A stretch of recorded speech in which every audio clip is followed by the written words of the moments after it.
Tonight on Week 1 of the Fox 14 Press Box, a big early season CNC showdown in Columbus, with the Titans hosting the defending regional champion Girard Trojans. In Frontenac, another CNC rivalry game as the Raiders hit the field at home against Colgan. The Pittsburgh Purple Dragons begin their first season under head coach Josh Latimer, opening their schedule with a home game against Emporia. In Missouri, after strong Week 1 performances, Carthage and Joplin both hit the road, aiming to get to 2-0. The Lamar Tigers welcome in the Logan Rogersville Wildcats for their home opener. And in Oklahoma, the Miami War Dogs aim for a 2-0 start, hosting the Grove Ridge Runners. This is the four states' only 30-minute high school football highlight show. This is Week 1 of the Fox 14 Press Box, and it starts right now. Fox 14's Press Box is sponsored by Missouri Southern State University, Roper Kia, CDL Electric, and Kramer's Quality Meats of Grove. What's up, everybody? Welcome into Week 1 of Press Box here on Fox 14. Fox 14 Sports Director Jacob Leonard. Here beside me, like she will be for the next 10 weeks, is Danny Terzer. Tonight is Week 2 of the regular season in Missouri, but we're going to start with Week 1 action in southeast Kansas. The Girard Trojans open the season tonight on the road against Columbus. These two, no doubt, two of the best in the CNC. Girard was undefeated in the regular season last year. Columbus 4-5 in 2021, looking for a bounce-back season.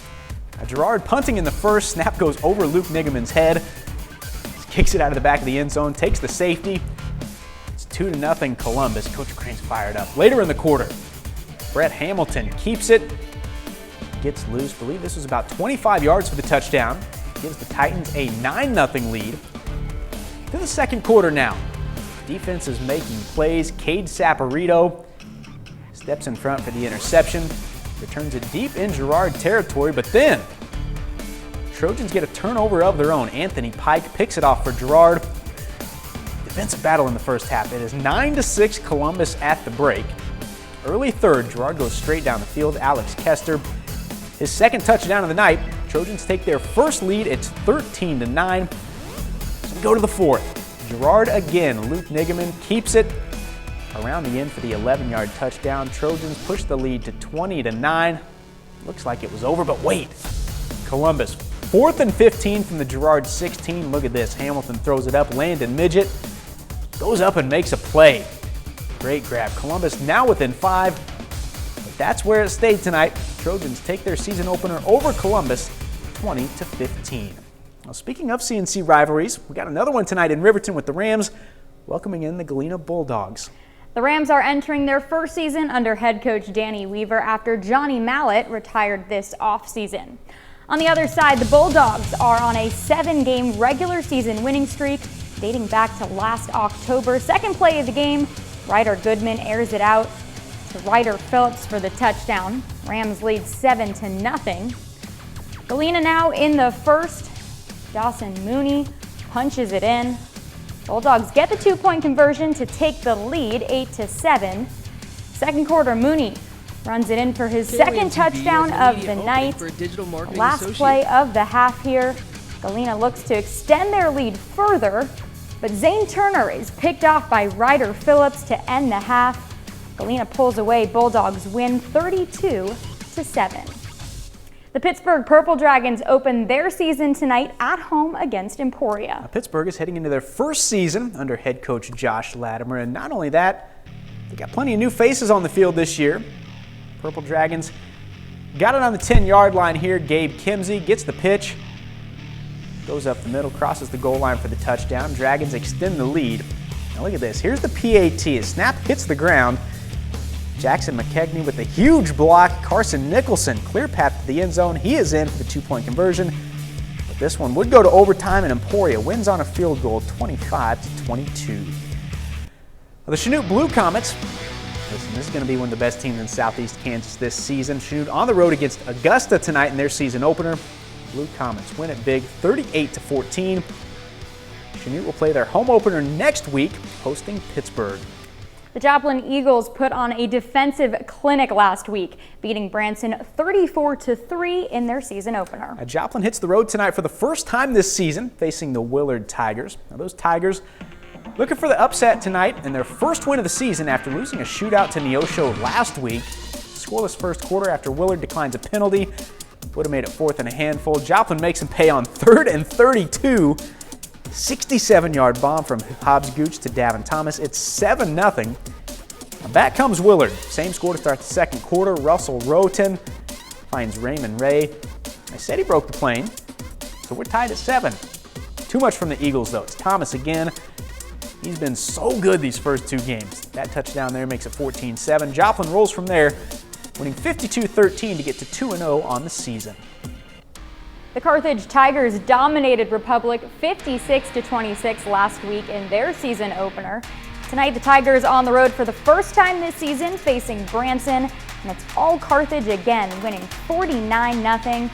Luke Gall, 6 touchdowns last week, 5 this week. He didn't even play the second half. Massive game for Carthage next week, though, at home against the Nixa Eagles. I think he's got like 11 touchdowns. I don't know if he played the second half last year, but I think he's got like 11 touchdowns. What's he on pace for at this 4 point? quarters. It's got to be incredible. We'll have to do the math. 10 games, 11, or time, whatever he's got now, 55. 55. Well, Lamar Tigers play their home opener tonight, hosting Logan Rogersville. Lamar opened the season last week with a dominant performance in Marshfield, shutting out the Blue Jays 48-0. The Tigers trying to stay rolling tonight against the Wildcats and extend their regular season winning streak to 16 games. The Tigers offense moving down the field. Joel Beshore passes it to Ian Googie, just yards away from a touchdown. They can't get in.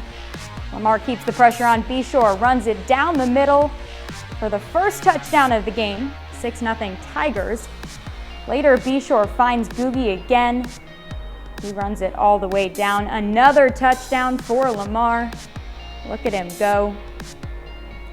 Jose Juarez makes the kick. It's 14-0 Tigers. And Lamar shuts out Logan Rogersville 28-0. With that, we're at our first break here on Press Box. When we come back, we'll have another rivalry game in Southeast Kansas with the Frontenac Raiders hosting the Colgan Panthers. And later, the Nevada Tigers aim for a 2-0 start at home against Reed Spring. We'll have those highlights and more after this. The Parsons Vikings were one of the biggest surprises of the season last year. The Vikings went 7-3 last fall and made the regional championship game after going just 3-6 the year before. Parsons trying to keep the momentum this season, beginning tonight with their home opener against Prairie View. First possession for the Vikings, quarterback Trey Mack takes it to the outside and in for the score. Parsons jumps out to a quick lead. Then 1-point game, Mack finds Jesse Jones on the outside. He shakes a guy loose, and now he's got space up the sideline, 74 yards for the touchdown. 14-6 Vikings. They keep the pressure on. 3 touchdowns on their first 3 possessions. This time Mack hits J.J. Kendrick. He stays in bounds and gets to the end zone. I'm trying not to get run over there. Parsons rolls to a season opening win over Prairie View, 56-22, the final. The Fort Scott Tigers get a home game tonight to begin this season, hosting the Paola Panthers. Fort Scott trying to bounce back this fall after a 1-8 season in 2021, and tonight the Tigers fall 28-6. Fort Scott crosses the state line next week to face the Butler Bears in Missouri.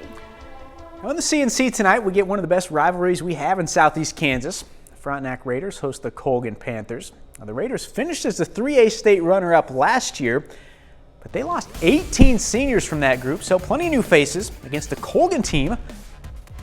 Looking for an early season upset. Starting things off, Cal Turlip connects with Corbin Nix. Runs down the field, gets a couple extra inches closer to the goal line. 1st and goal now. Raiders give it back to Nix, down the middle and in for the touchdown. Makes it 9-0 Frontenac. Other way. Pass here intended for Keegan Fleming, but Nix picks it off. Frontenac got off to a good start tonight. Later, Frontenac with the ball again. Mario Mangini, returning All-State player for Frontenac, gets the first down for the Raiders, and Mangini again takes the handoff, but this time Colgan defense holds him back, and then the offense would get going. Colgan, they beat Frontenac tonight, 14-12. Now, Three Rivers 8-man action tonight. Oswego hosts Marmonton Valley to open the season. You may remember this matchup from last year. Remember, it was 106-98. I thought it was a typo. Marmaton Valley won that one. Not as many points this year, and it's Oswego taking it this time 63-34. The Baxter Springs Lions have struggled in the last few years. The Lions were 0-9 last season, and their last win was back in October 2018. Baxter Springs on the road against the Southeast Lancers to open the season tonight, and with a win, the Lions would snap a 25-game losing streak. Baxter dominating through the second quarter. Peyton Gaines hits Jacob Grant for the touchdown, 27-0. And there's no stopping them tonight. Gaines to the far side now. Connects with Logan Jess. Lions putting on a show. And Southeast desperate to get something going here, but not today. Grant comes away with the interception. And then Baxter marches down the field. Sam Weaver takes the handoff, runs it into the end zone.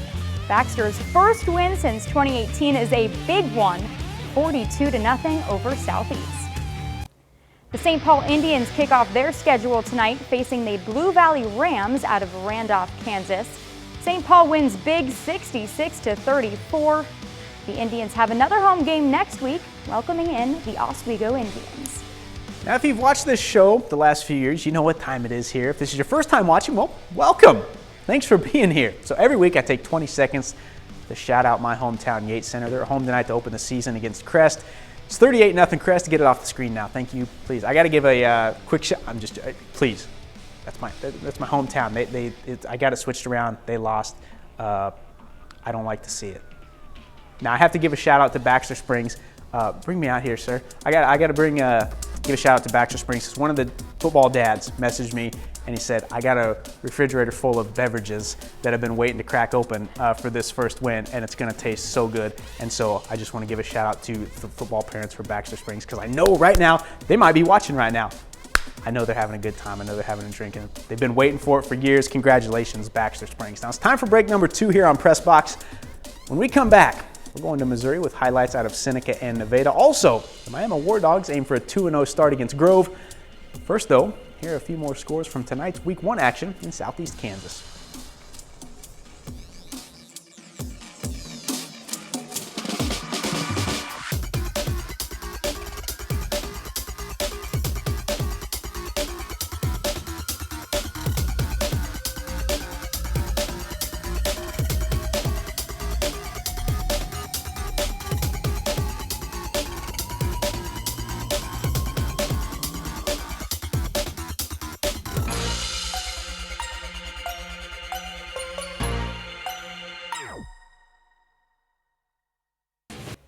The Nevada Tigers opened the season with a statement win last week, blowing out Springfield Catholic 62-7.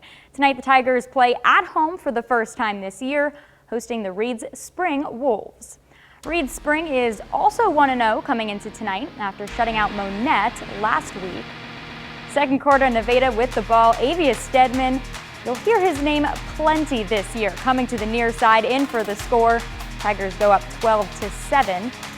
Still in the second quarter, here he is again, Stedman coming around the end, down the sideline. Long touchdown for Stedman. All Nevada tonight. Tigers get to 2-0, rolling by Reeds Spring 34-7.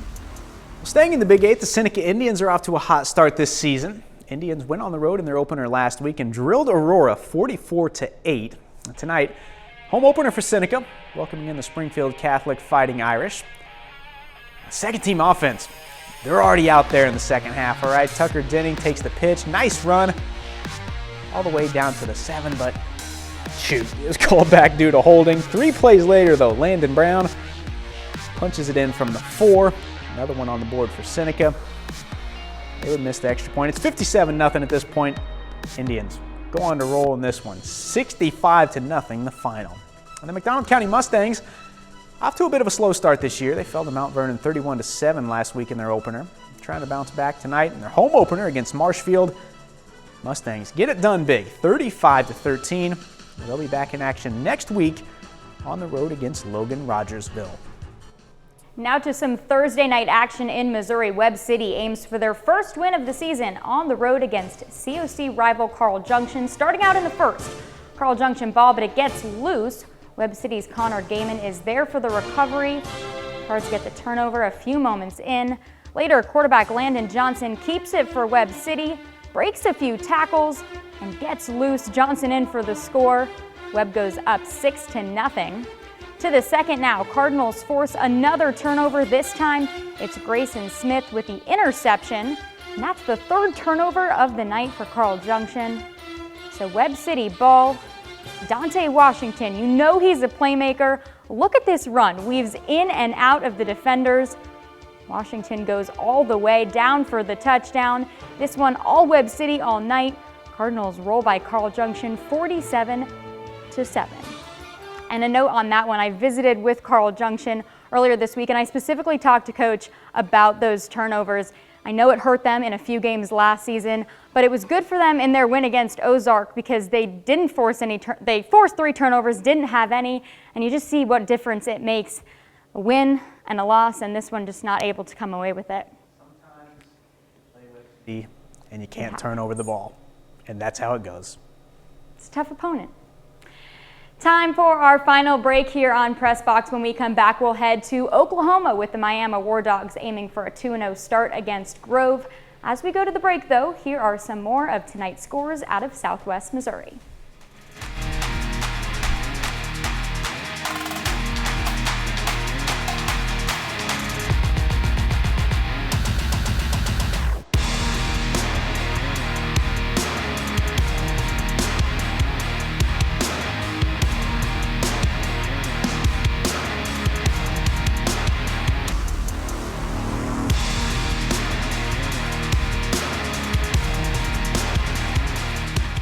Do you think they need?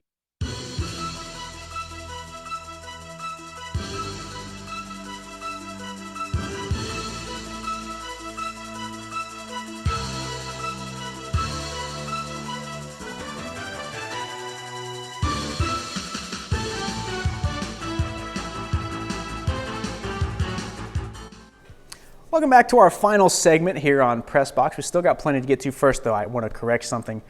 In the moment, I was a little flustered because Yates Center got really hammered and the score was backwards, but then the score wasn't even right, so I got to give Crest their proper props tonight, 58-0, Crest over Yates Center. You hate to admit it. Now we can move on, right? Yeah, okay, this is what it is. We're going to go to Miami now with the War Dogs hosting the Grove Ridge Runners. Miami got off to a hot start last week, earning a shutout win over Dewey 21-0. Tonight is a tough one for the War Dogs, facing a Grove team that made the 5A state quarterfinals last fall. Third play of the game, Carson Jinks with the ball, pitches it out to Seth Davis, who finds Eric McKibben in the middle of the field. Grove defenders just can't track him down. Touchdown War Dogs. They strike first with a 67-yard score, 7-0 War Dogs. Miami students happy about that one. Grove now deep in Miami territory. Carson Trimble calls his own number, takes this one down to the War Dog 4. Next play, Trimble dishes it off to Emmanuel Crawford with the score. We're tied at 7 apiece. Once again, Crawford takes the pass from Carson Trimble, taking this one all the way to the field, all the way down the field to the house. 69-yard score, 14-7 Grove at this point. Grove dominant in this one, 34-14 the final. That's almost all of our time here on Press Box, but before we go, it's time for our nominees of Performance of the Week. Now, we're going to do this every week this season. At the end of the show, we'll give you 3 options for the Performance of the Week. You go vote on it. Then Monday, we'll announce who won this thing. So here, the nominees this week. First off, you know Baxter Springs is going to be on there. They snap a 25-game losing streak, beating Southeast, their first win since 2018. Then the Colgan Panthers, big rivalry win, 14-12 over the Frontenac Raiders. Finally, Luke Gall for Carthage. 5 touchdowns against Branson. Didn't even play in the second half. Now, to vote on this, all you got to do, go to KOAMnewsnow.com/vote, click on who you want to vote for, and that's it. We're going to keep this vote open until Monday morning. Now, that's all of our time here. If you missed anything, we'll have all of our highlights posted on the sports page on our website shortly. That's KOAMnewsnow.com. You can also check out a complete replay of the show on Sunday afternoon at 12:30 on the 4 States CW. Now, don't forget local college football tomorrow. Be back here tomorrow night for the latest on all that. For now, though, we are out of here. She's Danny. I'm Jacob. We'll see you right back here next week.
Where will you be in 4 years?